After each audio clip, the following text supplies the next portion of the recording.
इन का इंट्रोडक्शन पढ़ते हैं। ठीक है जी, क्या पढ़ेंगे? वावल्स का इंट्रोडक्शन। इंट्रोडक्शन क्या होता है? तारुफ। तो वावल्स हरूफ जो है इनको उर्दू में हम हरूफ इल्लत भी कहते हैं। उर्दू में क्या कहते हैं? हरूफ इल्लत। और इनका एक नाम हरूफ आराब भी है।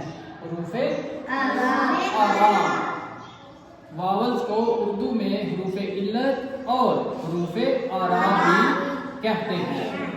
तो ये कौन कौन से हरूफ हैं? सबसे पहले तो आपको ये पहले से ही पता होगा कि ए, ई, आई, ओ, यू।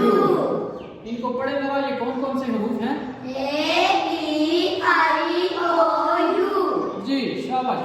अब देखते हैं इसकी डेफिनेशन इंग्लिश में भी और उर्दू में भी। ये देखते हैं कि वावल्स जो है ये कौन से हरूफ हैं और इनका लैंग्वेज में या इंग्लिश जुबान में काम क्या होता है। ठीक है, गौर से देखें जरा। पहले हम इसकी डेफिनेशन इंग्लिश में पढ़ते हैं। Vowels are the letters or sounds which are produced with obstruction, which are produced with least obstruction. अब इसको उर्दू में देखते हैं कि इसका मतलब क्या है।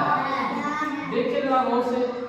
हरूफ इल्लत या हरूफ आराब ऐसे हरूफ हैं जो जुबान, दांतों या होंठों को मिलाए बगैर अदा किए जाते हैं।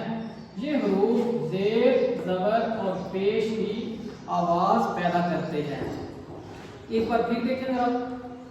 Vowels are the letters or sounds which are produced with least obstruction. यानी ये ऐसे हरूफ हैं जो जब पढ़े जाते हैं तो इनमें जुबान, दांत या होंठ आपस में नहीं मिलते। एक बार चेक करें जरा, चेक करें इनको पढ़ के। ए, आई, ओ, यू। हाँ जी, ए, ई, आई, ओ, यू।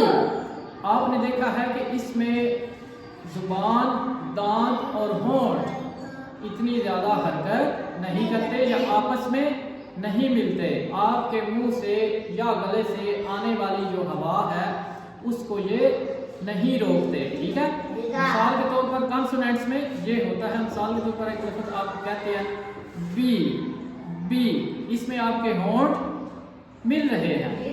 और इसी तरह सी, सी, इसमें भी गले से आने वाली जो हवा है सी, दांत और जुबान आपस में मिल रहे हैं।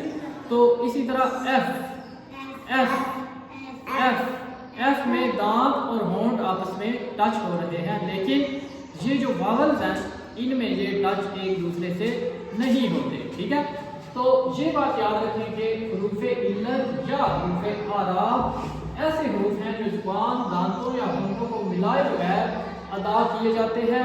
और इनका काम क्या होता है? काम इनका क्या होता है कि ये ज़ेर, ज़बर और पेश की जिस तरह उर्दू में या अरबी में ज़ेर, ज़बर या पेश हरकत जो है जो पैदा करती है, या किसी लफ्ज़ को पढ़ने का तरीका कि उसके हमने ज़ेर पढ़नी है या ज़बर पढ़नी है या पेश पढ़नी है। तो इसी तरह ये जो वावल्स हैं ये हमें इंग्लिश में हमें इनसे पता चलता है कि इस लफ्ज़ पर ज़ेर, ज़बर या पेश क्या पढ़ना है। ठीक है, अब ये देखें कुछ अल्फाज, कुछ वर्ड्स को देखें आप। अब इसको जरा प्रोनाउंस करें। Apple, Apple, Apple. अब इसमें वावल कौन सा है? ए, यानी कि हाँ, अलफ के ऊपर आप देखें कि ज़बर हम इसलिए पढ़ रहे हैं शुरू में ए है, एप्पल। और ये लफ्ज़ पढ़े जरा। Egg, egg, egg. इसी तरह कैट, कैट, कैट। अब काफ के ऊपर आप जो ज़बर पढ़ रहे हैं वो किस वजह से? ए की वजह से, कैट, कैट। इसी तरह लफ्ज़ है डेस्क, डेस्क, डेस्क। इसमें ई जो है ये वावल साउंड है।